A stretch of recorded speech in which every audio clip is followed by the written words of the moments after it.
किया है। भारत ने तालिबान सरकार के विदेश मंत्रालय में काम कर रहे अधिकारियों और डिप्लोमेट्स को ट्रेनिंग देने का फैसला किया है। ये ट्रेनिंग काबुल में भारतीय दूतावास के अधिकारी ऑनलाइन माध्यम से देंगे।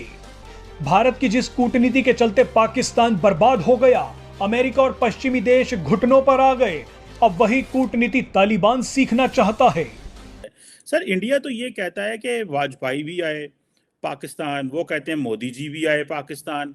तो ये तो पाकिस्तान जो है इसको चाहिए कि वो स्टेप ले, वो जो मेन पर्सपेक्टिव आता असूली तौर पर इस विजन से इख्तिलाफ नहीं कर सकते हैं कि पाकिस्तान के ताल्लुकात हिंदुस्तान, अफगानिस्तान और दूसरे हमसायों से बहुत अच्छे होने चाहिए और इनकी आपस में इक्तिसादी ताल्लुकात बेहतर होंगे तो खुशहाली आएगी, पाकिस्तान के अवाम के लिए बेहतरी होगी। मैं समझ सर, हमारे सामने प्राइम मिनिस्टर नरेंद्र मोदी की एग्जांपल है कि उन्होंने अपने जो गिफ्ट्स थे उसको ऑक्शन करके या सेल करके और वो गर्ल्स एजुकेशन में वो पैसा लगाया था।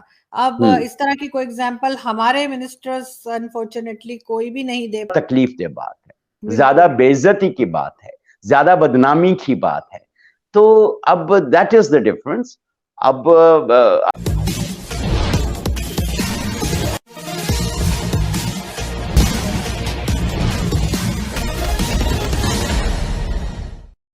जो तालिबानी गोली और बंदूक की भाषा बोलते थे, अब वे कूटनीति का पाठ पढ़ने जा रहे हैं। और बात अगर कूटनीति की हो तो टीम जयशंकर से बेहतर कौन हो सकता है। इस खबर से पूरा विश्व तो हैरान है ही, लेकिन पाकिस्तान सबसे ज़्यादा परेशान है, मातम पसरा हुआ है। आगे की चर्चा सुनते हैं। पाकिस्तान, वो कहते हैं मोदी जी भी आए पाकिस्तान। तो ये तो पाकिस्तान जो है इसको चाहिए कि वो स्टेप ले, वो जो मेन पर्सपेक्टिव आता है जी, सिविलियन लीडरशिप की दाल नहीं गलती। और इस हवाले से वो कहते हैं हम तो आए थे, हमने आपको चांस दिया, वाजपेयी साहब ने भी चांस दिया। ये फिर इसको how would you take this argument if अगर डिप्लोमेसी की बात की जाए तो सर? देखिए, इसमें कोई शक नहीं, असूली तौर पर इस विजन से इख्तिलाफ नहीं कर सकते हैं कि पाकिस्तान के ताल्लुकात हिंदुस्तान, अफगानिस्तान और दूसरे हमसायों से बहुत अच्छे होने चाहिए और इनकी आपस में इक्तिसादी ताल्लुकात बेहतर होंगे तो खुशहाली आएगी, पाकिस्तान के अवाम के लिए बेहतरी होगी। मैं समझता हूँ ये विजन नवाज शरीफ साहब की दुरुस्त थी और इससे कोई किसी किस्म का इख्तिलाफ नहीं है। और बड़ी हद तक बाकी जो लीडर भी आए हैं उन्होंने भी कोशिश की है कि वो इसी विजन के मुताबिक काम करने की कोशिश करें। एक आखिरी सवाल करूंगा और वो उसमें है कि आपने बात ठीक की, लेकिन सर मेरे ख्याल है इमरान खान साहब एस्टैब्लिशमेंट चाहती थी, लेकिन इमरान खान साहब जो है वो इस प्रोसेस में वो नहीं आगे चले।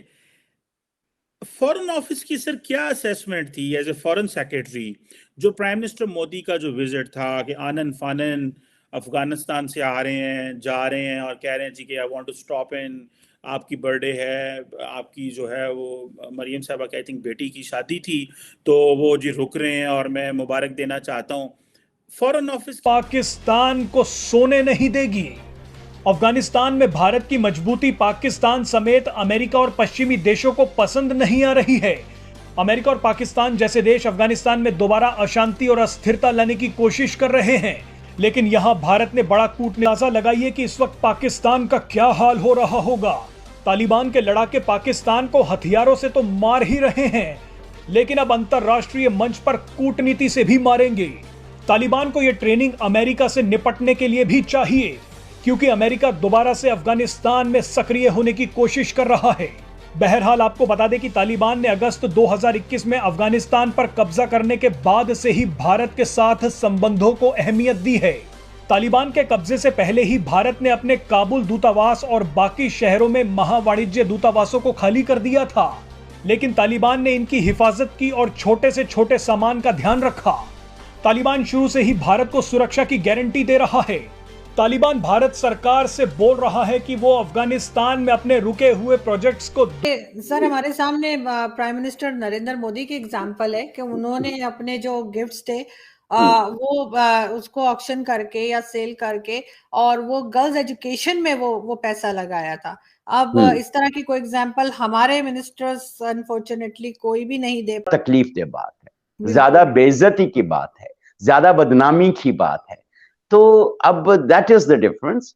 अब कौम इसको कैसे देखती है, अदालतें इसको कैसे देखती हैं, पार्लियामेंट इसको कैसे देखती है और आइंदा का क्या लाहे अमल इख्तियार करती है। मेरे ख्याल में तो तोशा खाना का जैसे आम तौर पे कहा जाता है कि जो अच्छे मुमालिक हैं वहाँ पर जो भी स्टेट के जो लोग होते हैं उनको जो तोहफ़े मिलते हैं उनका एक स्टेट गिफ्ट्स का कोई म्यूजियम बना दिया जाता है और वो हर वक्त वहां पे रहते हैं। लोग देखते हैं कि ये सऊदी किंग ने ये तोहफा दिया था, फलां ने ये दिया था, फलां वक्त में ये चीज हुई थी। आपको पता है कि मोदी साहब को बहुत तनकीद हुई अपने मुल्क में जाके, अपने कांग्रेस की तरफ से, दूसरे लोगों से कि भाई आपने ये क्या किया एकदम से, but this is his style. लेकिन आए तो वो आपके घर थे। मैं समझता हूँ कि पाकिस्तान को इसको पॉजिटिवली देखना चाहिए था। ये पूरा एक प्रोसेस चल रहा था दोनों मुल्कों को करीब लाने का, और उसको उस तरह चले। सिर्फ जिस तरह कहा ना कि पाकिस्तान में ये बदकिस्मती रही है कि पाकिस्तान में सारे स्टेक होल्डर्स एक ही वक्त पर इस मामले में इकट्ठे। तालिबानियों की सरकार जब अफगानिस्तान में आई थी तो सबसे ज़्यादा खुशी पाकिस्तान में मनाई गई थी, और उसके पीछे कारण यही था कि भारत के पांव, पाकिस्तानियों को यह लगता था कि अफगानिस्तान से उखड़ गए। लेकिन अब यह उल्टा दिखाई दे रहा है।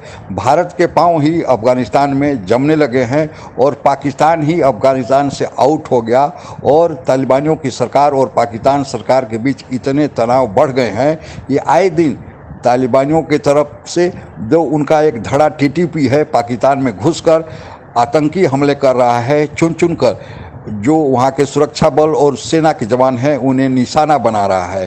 अब तो हद यह हो गई कि पाकिस्तान के भीतर न केवल टीटीपी बल्कि टीटीपी ने बलूचिस्तान लिबरेशन आर्मी से भी गठजोड़ कर लिया है, और दोनों मिलकर ताबड़तोड़ हमले हर एक सप्ताह में 2 या 3 बार करते आ रहे हैं। सवाल यह उठता है कि जो तालिबानियों का पाकिस्तान के प्रति गुस्सा है, इसके पीछे कारण क्या है?